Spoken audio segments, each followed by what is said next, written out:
Ô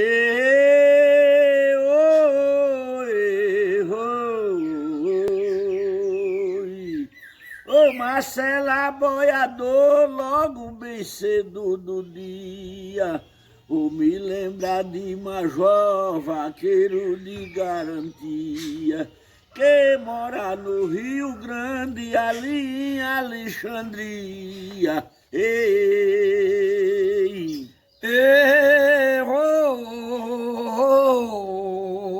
Oi, é quem transmite alegria, esse grande companheiro, que é Major boiador, bom amigo e bom parceiro, um amante do esporte no Rio Grande do Norte, lugar rico e hospitaleiro.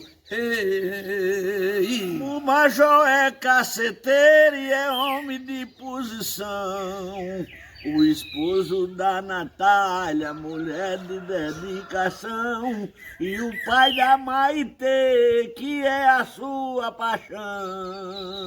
E guarda aí, meu amigão, com toda tranquilidade.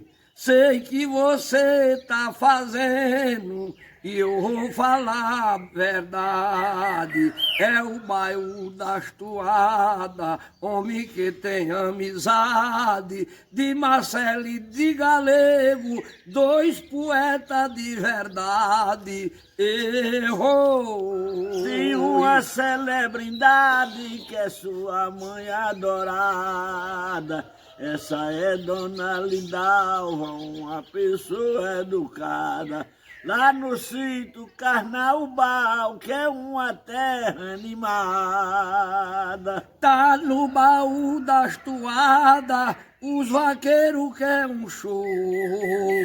Tem também grandes poetas e os craques aboiador, as poesias veteranas que no Brasil é um show. É isso aí, Major. Um abraço pra você de Galega Boiador e Marcela Boiador. Fica com Deus, Deus te proteja. Um abraço.